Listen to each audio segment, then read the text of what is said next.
നമ്മളെ നൈറ്റ് ലൈഫിലെ കുന്നോങ്കല ലൈവ് അപ്പോളി ഹിന്ദു തിയേറ്ററിൻ്റെ അടുത്തെത്തി. പക്ഷെ നമ്മളെ പകല് കാണുന്നൊരു മൂടായിരിക്കില്ല രാത്രി. ഓട്ടോ കാത്തിരുന്നവരുണ്ടാവും, ഒക്കുമെന്ന് നോക്കും. എന്നുവെച്ചാൽ പണ്ട് ഇവിടെ ഡാർക്കായിരുന്നു. ഡാർക്ക് തന്നെ ഇവിടെ ബീവറേജ് ഉണ്ടായിരുന്നു. ബീവറേജ് ഉള്ളതുകൊണ്ട് ബീവറേജ് എന്ത് ചെയ്ത് മദ്യപാന ആരോഗ്യത്തിന് അടിയറാണല്ലോ, അടിച്ചു പൂട്ടിച്ചു. ഇപ്പോൾ ഇവിടെ വൻ സെറ്റപ്പിൽ ബാർ തുടങ്ങി. അന്നത്തെ കാലത്ത് ആൾക്കാർക്ക് വൃത്തിയില്ലേന്ന് തോന്നുന്നു. ഇന്ന് തന്നെ സ്റ്റാൻഡേർഡ് കുടിയന്മാർ മാത്രമേ ഉള്ളൂ. അതിനെക്കൊണ്ട് വലിയ പ്രശ്നമില്ല. കയറി ഇരുന്ന്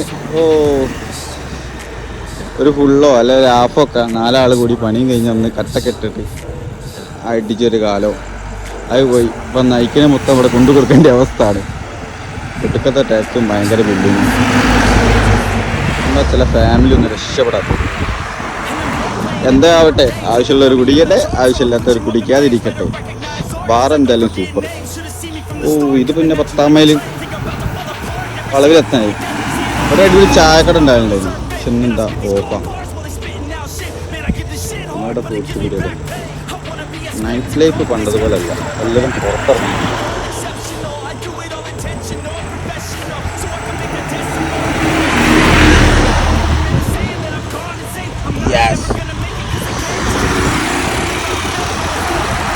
സെജുവിൻ്റെ ഷോപ്പ് ഇവിടെ അടിപൊളി മന്തി ഉണ്ട്. ഒരു രക്ഷയില്ല. ബീഫൊക്കെ ഇപ്പോൾ തുടങ്ങിയിരിക്കുന്നു. പൊളി മന്തിയാണ്. ചെക്കന്മാരൊക്കെ അടിച്ച് ദമ്മിൽ അങ്ങനെ കിട്ടില്ല.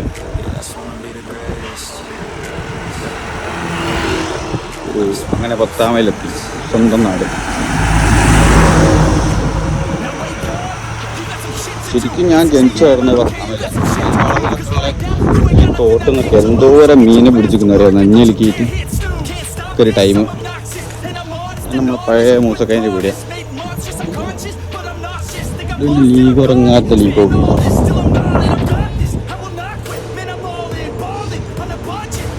അയ്യോ, ഗിയർ ഷിഫ്റ്റിംഗ് മസ്റ്റായിട്ടുണ്ട്. പക്ഷെ മൂസക്കൈ ഇവിടെ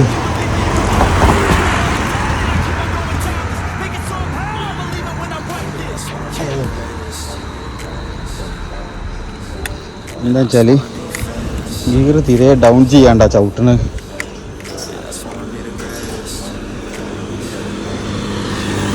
ബാക്കിൽ ലഗേജും ഉണ്ട്. ലോറിക്കാരനൊക്കെ കൊല്ലാൻ വെരി ബാഡ്. മറ്റേ വേസ്റ്റ് വണ്ടിയില്ലേ, രാത്രി ആ റോഡിൽ നിറച്ചു ഇങ്ങനത്തെ വാഹന. ഒരു പോക്കായിട്ട് പോയി കഴിഞ്ഞാൽ പിന്നെ നമുക്ക് ശ്വാസിക്കാനില്ല. കുറച്ചുകൂടി അവർക്ക് അതിന് ഹോളൊക്കെ അടിച്ച് അതിന് ശരിക്കും ഫ്രീസർ സിസ്റ്റം വേണം കേട്ടോ. പക്ഷെ ഇല്ല.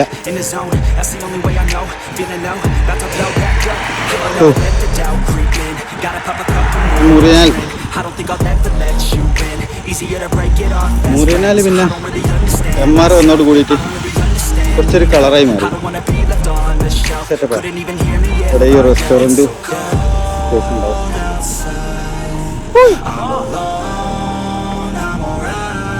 MR ഹൈപ്പർ മാർക്കറ്റ് വന്നപ്പോൾ പിന്നെ എല്ലാവരും ഇതിനെ ആശ്രയിക്കലുണ്ട്. കുറേ ചെറുകിട കച്ചവടക്കാരൊക്കെ തീരുമാനമായിരിക്കണം. ബാക്കിയുള്ളവർക്ക് അടുത്തുള്ള തീരുമാനമായിരിക്കും. കാലം മാറുന്ന മാറ്റം. ശരിക്കും ഒരു പ്രൊഫഷണൽ എന്തെങ്കിലും പഠിച്ചിരിക്കണം. അല്ലെങ്കിൽ എന്തെങ്കിലും ഒരു അഡ്വാൻസ്ഡ് സാധനത്തിന് എയിം ചെയ്തിട്ട് കച്ചവടം ചെയ്യണം ഈ കാലഘട്ടത്തിൽ. അല്ലാണ്ട് നടക്കൂല.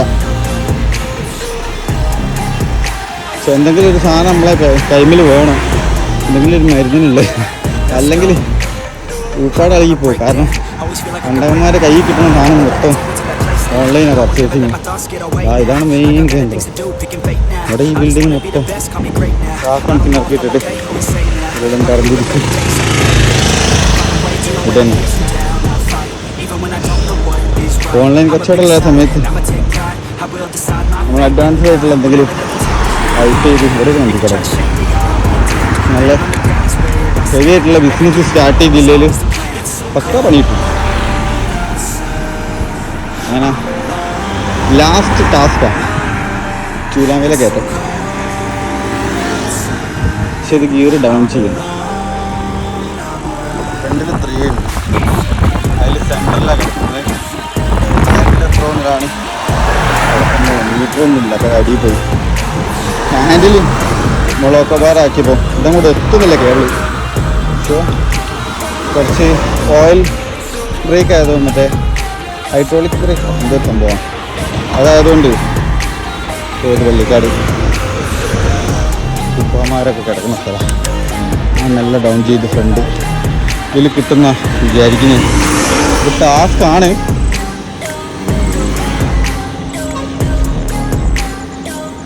നോക്കി നോക്കാം, ഏകദേശം ബാബുയിക്കാൻ്റെ MRC വരെയൊക്കെ പിടിപ്പിക്കുക.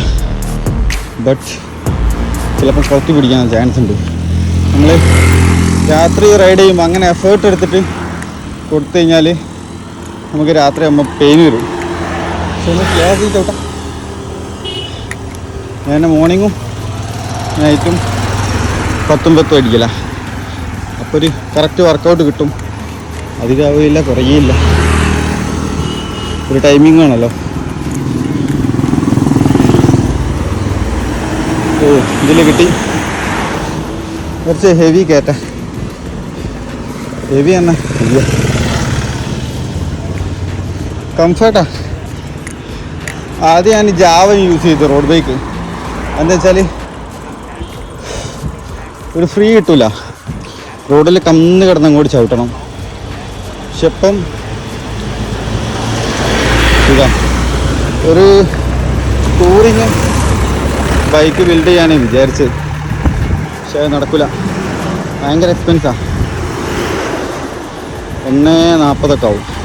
അത്യാവശ്യം തട്ടിക്കൂട്ടുന്നത്. അപ്പം എല്ലാം എന്ത് ചെയ്ത് ടൂറിങ്ങിൻ്റെ ഹാൻഡിലൊക്കെ വാങ്ങി വെച്ച്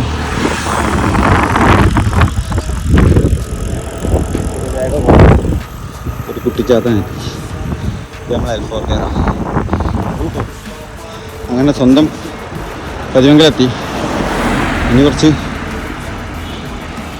ടാസ്ക് ചെയ്യുന്ന ഏരിയ ചില ടാറിങ് കഴിഞ്ഞിട്ടുണ്ട്.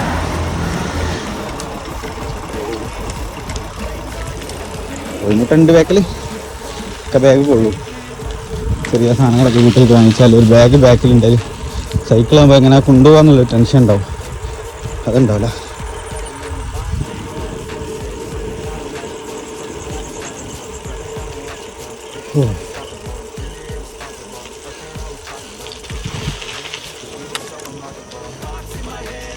ചിലപ്പം മലയൊക്കെ ഇറങ്ങി വരിക, അല്ലെങ്കിൽ പുഴയിലൂടെ വരുന്ന നായകളൊക്കെ ഉണ്ടാവും. അല്ലാതെ നായശല്യമൊന്നുമില്ല, വലിയ സീനില്ല.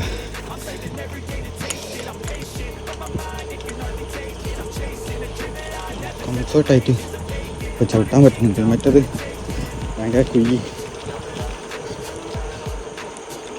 മൊത്തത്തിലൊരു വീട്ടിൽ ടാറിങ് ഇട്ടിട്ടുണ്ട്, സെറ്റാണ്. MTB ആയതുകൊണ്ട് മറ്റേ റോഡ് റോളറുടെ പഴയ ടൈപ്പാണ്.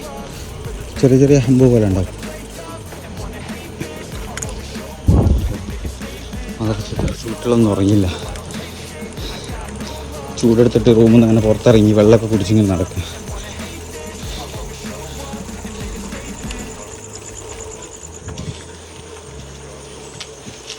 ടാസ്ക് ഏരിയ,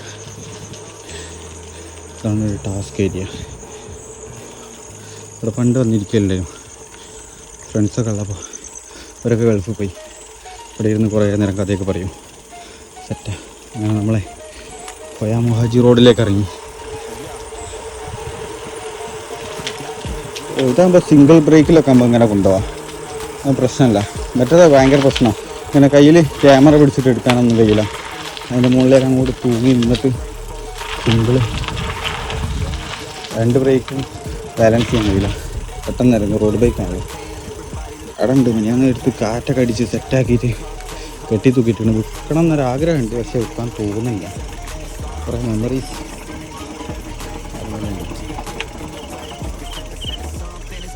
കുറേ നായ കിടക്കുന്നുണ്ട്.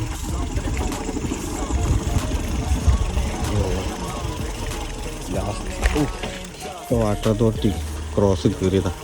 പൈസ കെട്ടി വെച്ചാൽ അല്ല തോന്നുന്നു പിടിച്ചിരിക്കണം നായൻ്റെ വായ കുടിക്കുന്നു. ചിലപ്പോൾ ഇവിടുന്ന് ചാട്ടം പാടും. ഇല്ല, വീട്ടിലെത്തി. പോളക്കുട്ടനും ഉണ്ട്, ജാവക്കുട്ടനും ഉണ്ട്. രണ്ടാളും പോർച്ചിലാണ്. നല്ലത് തന്നെ, പെട്രോൾ ചിലവില്ല. സെറ്റ്. അപ്പോൾ ബൈ, ഗുഡ് നൈറ്റ്.